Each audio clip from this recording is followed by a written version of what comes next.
This happened last year around December.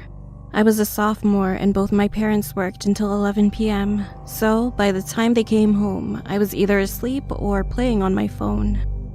One night, it was around 9 p.m., and I felt thirsty, so I went to the kitchen to go get some water.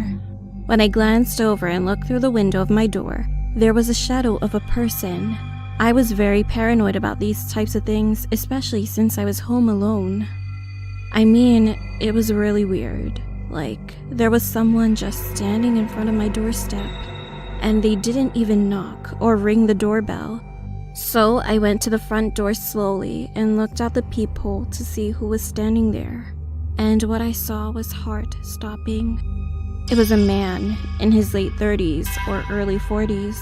He had blood all over his shirt and face, and the worst part was that there were two more men behind him. They looked younger than him. I thought that I was probably going to get robbed or even killed. As I was slowly backing away, I heard one of them whispering, "One of you go and see if the back door is open." I immediately rushed to the back door before the other man could, but fortunately, the door was locked as usual. I then ran upstairs and called the police.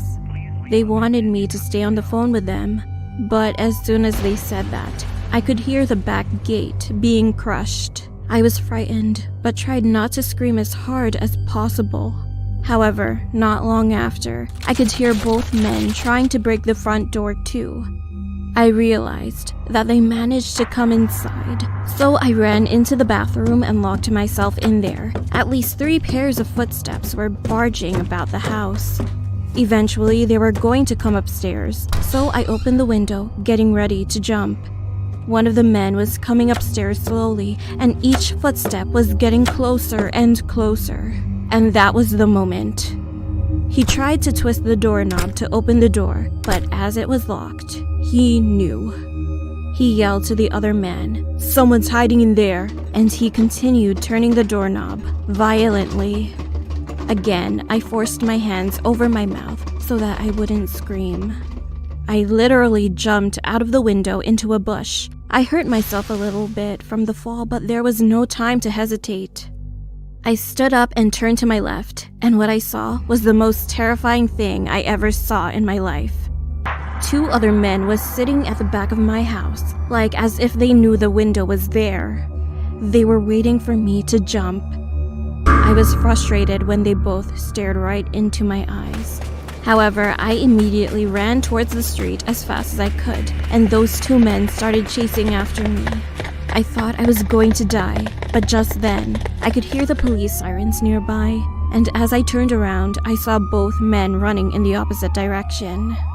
One of the cops found me, and the other cops ran straight ahead and chased after them. I told them that there were more in the house. Finally, those 2 men were arrested, while 3 more cops rushed into my house. A few moments later, all the men were captured and handcuffed. I was so shocked and couldn't believe my eyes when they all were taken outside by the cops. It was not just 3 men who broke into our house. There were 7 in total, and they were all waiting for me to come out. While some of the cops were soothing me, the other cop called my parents, telling them what happened, and they immediately came back home.